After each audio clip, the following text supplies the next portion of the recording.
China ఆర్థిక వ్యవస్థ రోజురోజుకి దెబ్బతింటోందా? చైనా ఆర్థిక స్థితిగతులు పతనమవుతున్నాయా? మొట్టమొదటిసారిగా జనరల్‌గా చైనాకు సంబంధించిన ఏ ముఖ్యమైన వ్యక్తి చైనా ఆర్థిక వ్యవస్థ గురించి బహిర్గతంగా చెప్పరు. న్యూ ఇయర్ సందర్భంగా షీ జిన్‌పింగ్ ఒక స్పీచ్ ఇస్తూ చైనా ఆర్థిక వ్యవస్థ గురించి కొంత ఆందోళన వ్యక్తం చేశారు. దాంతో అంతటా ఇప్పుడు చైనా ఆర్థిక వ్యవస్థలో ఇబ్బందులున్నాయనే క్వెషన్స్ రేగుతోందన్నమాట. ఇన్ఫ్యాక్ట్ రీసెంట్గా మూడీస్ క్రెడిట్ రేటింగ్ ఏజెన్సీ వాళ్ళు చైనాని స్టేబుల్ నుంచి నెగిటివ్ తీసుకొచ్చారు. దాంతోపాటు చైనాలో ఎకనమిక్ స్లోడౌన్ బాగా స్టార్ట్ అయింది. అదేవిధంగా జీరో కోవిడ్ పాలసీ వల్ల లాక్డౌన్స్ ఇవన్నీ పెట్టడం వల్ల కూడా చైనాలో మ్యానుఫ్యాక్చరింగ్ సెక్టర్ ఇవన్నీ దెబ్బతిన్నాయి అనమాట. మ్యానుఫ్యాక్చరింగ్ అవుట్పుట్ కూడా బాగా ఇబ్బంది పడుతోందంట. చైనాలో నిరుద్యోగం బాగా పెరిగిపోతోంది.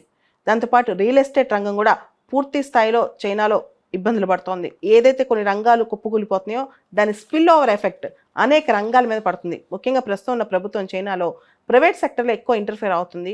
ప్రైవేట్ సెక్టర్ విషయంలో చైనా అంటే స్టేట్ గోల్స్ని ప్రైవేట్ సెక్టర్ మీద ఇన్వాల్వ్ చేస్తుంది అనమాట. స్టేట్ గోల్స్ని ఆబ్జెక్టివ్స్ని ప్రైవేట్ సెక్టర్ మీద రుద్దుతుంది. ముఖ్యంగా అలీబాబా లాంటి సంస్థలన్నీ కూడా చైనాలో ఉండటం వాటికి తలనొప్పిగా మారిందనమాట. దాంతో మనకు తెలుసు చైనా ప్రపంచంలో రెండో అతిపెద్ద ఆర్థిక వ్యవస్థ. ముఖ్యంగా చైనా గ్రోత్ అనేది ఇన్వెస్ట్మెంట్ లెడ్ గ్రోత్ అనమాట.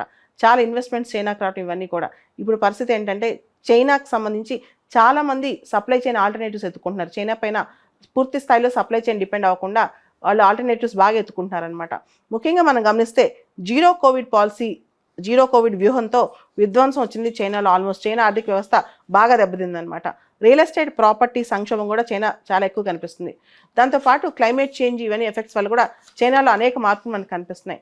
అండ్ చైనాలో టెక్ దిగ్గజాలు ఎవరైతే స్ట్రాంగ్ టెక్ కంపెనీస్ ఉన్నాయో చైనా స్టేట్ ఇన్ఫ్లుయెన్స్ వల్ల ఇంటర్ఫిరెన్స్ వల్ల వీటి వల్ల కూడా ఈ కంపెనీస్ అన్ని బాగా దెబ్బతిన్నాయి. ముఖ్యంగా అలీబాబా లాంటి సంస్థలు చాలా ఇబ్బందులు పడుతున్నాయి అక్కడ.